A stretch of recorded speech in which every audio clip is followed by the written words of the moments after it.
আসসালামু আলাইকুম। স্বৈরাচারী শেখ হাসিনা সরকারের পদত্যাগ এবং পলায়নের পরে দেশ সংস্কারের কাজে নেমেছেন ছাত্ররা এবং এটার একটা অংশ হিসেবে বিভিন্ন দেয়ালগুলোতে যেইগুলোতে তারা প্রতিবাদী বাক্য লিখেছিলেন, বিভিন্ন স্লোগান লিখেছিলেন, সেই দেয়ালগুলো তারা পুনরায় আর্ট করে দিচ্ছেন, সুন্দরভাবে তারা সংস্কার করে দিচ্ছেন। এটারই অংশ হিসেবে মাদ্রাসার ছাত্ররাও কিছু ক্যালিগ্রাফি করেছে, যেই ক্যালিগ্রাফিগুলো পরবর্তীতে একটা মহল, তারা স্কুলের ছাত্র, তারা গিয়ে সেটাকে মুছে দিয়েছেন এবং মুছে দিয়ে সেখানে তারা অন্য চিত্র অঙ্কন করেছেন। যেই ক্যালিগ্রাফিগুলো সোশ্যাল মিডিয়ায় অনেক বেশি ভাইরাল হয়েছিল এবং ক্যালিগ্রাফিগুলো দেখতে এতটা সুন্দর ছিল, আপনারা যারা দেখেছেন তারা তো দেখেছেন, আর যারা দেখেননি তাদের জন্য সম্ভব হলে আমি স্ক্রিনে কয়েকটা ছবি দিয়ে দিব। এখন কথা হলো গিয়ে, যারা অন্যান্য দেয়ালগুলোতে মানুষের ছবি এঁকেছেন বা বিভিন্ন যারা শহীদ হয়েছেন তাদের চিত্র এঁকেছেন, বিভিন্ন সমাবেশের চিত্র এঁকেছেন এবং আদার্স অন্যান্য যেই সমস্ত চিত্রগুলো আপনারা অঙ্কন করেছেন, এঁকেছেন, সেখানে মানুষের চিত্র আছে, বিভিন্ন প্রাণীর চিত্র আছে, দেশের পতাকা আছে, আদার্স অনেক চিত্র সেখানে রয়েছে। এই যে আপনারা এত এত চিত্র অঙ্কন করেছেন, সেই বিষয়গুলো নিয়ে কিন্তু কোনো মাদ্রাসার ছাত্ররা কোনো প্রতিবাদ করেনি বা তারা এটার বিরুদ্ধে কিছু বলেনি, বা সেইগুলোতে অনেক মানুষের চিত্রও কিন্তু রয়েছে যেটা আঁকা ইসলামে স্পষ্ট হারাম, সেইগুলোও কিন্তু তা আপনারা অঙ্কন করেছেন। হাদিসের ভিতরে একেবারে স্পষ্টভাবে আছে যে আসাদুন নাসি আযাবান ইনদাল্লাহিল মুসাউবিরুন, যারা ছবি বানায়, চিত্রাঙ্কন করে, তাদের জন্য আল্লাহ পাক রব্বুল আলামিন কঠোর শাস্তির ব্যবস্থা রেখেছেন।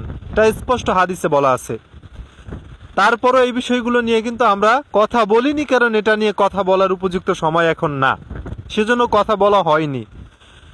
কিন্তু ইসলামের একটা অনন্য সৌন্দর্য, একটা সুন্দর নিদর্শন এবং ইসলামী সোনালী যুগের একটা ঐতিহ্য ইসলামিক ক্যালিগ্রাফি, এটা ছাত্ররা করেছে, আপনারা মুছে দিয়েছেন। আপনারা বলেছেন মাদ্রাসার ছাত্ররা এত টাকা কোথায় পায় ক্যালিগ্রাফি করার। এখন আপনারা এত এত দেয়ালে এত এত ক্যালিগ্রাফি করলেন, এখন যদি উল্টো আপনাদের কাছে আমরা প্রশ্ন ছুড়ে দেই, আপনারা এত টাকা কোথায় পেলেন? মাদ্রাসার ছাত্রদের একটা দেয়ালে আর্ট করার মতো, ক্যালিগ্রাফি করার মতো কালি কেনার টাকা কি মাদ্রাসার ছাত্রদের কাছে নেই? তারা কি এতটাই ফকির, এতটাই দরিদ্র, এতটাই অভাবী?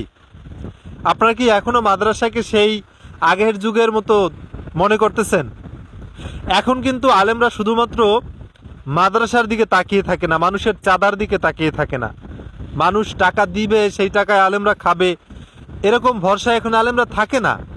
এখন আলেমরা ব্যবসা করে, এখন আলেমরা অনলাইন ভিত্তিক বিভিন্ন কাজ করে, এখন আলেমরা একদম কিছু না পারলেও সে অনলাইনে হানিনাট হইলেও বিক্রি করে, ব্যবসা করে। অনেক লাভজনক ব্যবসা বর্তমানে আলেমরা করেন, ফার্ম করেন, কেউ অন্যান্য কাজ করেন। সুতরাং এখন আলেমরা শুধুমাত্র মাদ্রাসার মসজিদ নিয়ে বসে থাকে না, এখন আলেমদের টাকা পয়সা ইনকামের সোর্স আছে। সুতরাং একটা ক্যালিগ্রাফি করলো, এখন ধরে নিলাম আলেমরা টাকা পাইলো, খয়রাতের টাকা দিয়েই না হয় তারা ক্যালিগ্রাফি করছে, কিন্তু সেটা তো আপনারা মুছে দিতে পারেন না। দেশটাকে শুধু তো আপনারা স্বাধীন করেন নাই, অবশ্যই আপনারা সব থেকে বেশি ভূমিকা পালন করেছেন, সেটা আমরা স্বীকার করি, কিন্তু আলেমরাও কিন্তু আপনাদের সাথে নেমেছিল। মাদ্রাসার অনেক ছাত্র শহীদ হয়েছেন, মাদ্রাসার ছাত্ররা আপনাদের সাথে নেমেছিলেন, শুধুমাত্র আপনারাই সব কিছু সম্ভব করতে পারেননি। হ্যাঁ, আপনারা বড় ভূমিকা পালন করছেন, সেটা আমরা স্বীকার করি, কিন্তু সব কিছুই আপনারা করেননি। আমরা দেখেছি চরমোনাই নেমেছে, আপনাদের সাথে কাঁধে কাঁধ মিলিয়ে যুদ্ধ করেছে, আপনাদের সাথে কাঁধে কাঁধ মিলিয়ে হেফাজত ইসলামের সমর্থিত যেই মাদ্রাসার ছাত্ররা রয়েছেন, শিক্ষকরা রয়েছেন, তারা আপনাদের সাথে নেমেছিলেন, আপনাদের সাথে তারা কাঁধে কাঁধ মিলিয়ে কাজ করেছেন। আজকে আপনারা কিভাবে তাদের সেই কাজকে ভুলে যেতে পারেন, তাদের সেই ত্যাগকে আপনারা একেবারে মুছে দিতে পারেন? একটা দেয়ালই তো তারা ক্যালিগ্রাফি করেছে, আরবি ক্যালিগ্রাফি। আচ্ছা, আপনারা বলেন তো যে আপনারা আরবিটাকে সহ্য করতে পারেন না, আপনারা টুপিটাকে সহ্য করতে পারেন না, আপনাদের মানে কারণটা কি? এর পিছনে অন্য কোনো কারণ কি রয়েছে? বুঝি না। যে মক্কা যায় সেই হাজি হয়ে যায়।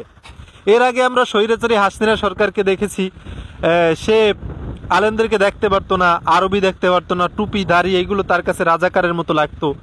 তো সেই রাজাকার তকমা মোছার জন্য আপনাদের কাঁধে কাঁধ মিলিয়ে আমরা যুদ্ধ করলাম, অথচ আপনারাও এখন ওই ধরনের মনোভাব যদি পোষণ করেন আপনাদের মনের ভিতরে, এটা আসলে আমাদের জন্য দুঃখের কষ্টের ছাড়া আর কিছুই না। মানে ভীষণ কষ্ট লাগলো এই জিনিসটা দেখে, যে সেই ক্যালিগ্রাফি করা দেয়ালটা আপনারা মুছে দিলেন। দেশের এত এত দেয়ালে আপনারা এত এত চিত্রাঙ্কন করলেন, এত স্লোগান লিখলেন, আমরা কিন্তু কোনো কথা বলিনি। আমরা সব কিছুই সমর্থন করেছি বা আপনারা লিখেছেন, আমরা এটার বিরুদ্ধে কথা বলিনি। কিন্তু আপনারা এই কাজটা করে আমাদের মনে কষ্ট দিলেন, অনেক কষ্ট দিলেন। এবং আমরা দেখতে পেয়েছি শাপলা চত্বরের ওই জায়গায় হুজুররা বা হেফাজতে ইসলামের বেশ কিছু কর্মী সমর্থকেরা তারা সেখানে শহীদ চত্বর লিখে দিয়েছিলেন। আপনারা জোর করে সেটাকে নামিয়ে দিয়েছেন, সেটাকে খুলে ফেলেছেন, অনেক কিছু করেছেন, সেটা নিয়েও আমরা কথা বলিনি। কিন্তু এই দেয়াল চিত্রটা বা এই ক্যালিগ্রাফিটা আপনারা মুছে দিয়ে আসলেই আমাদের মনে অনেকটা কষ্ট দিয়েছেন। এটা আমরা কিছুতেই মেনে নিতে পারলাম না।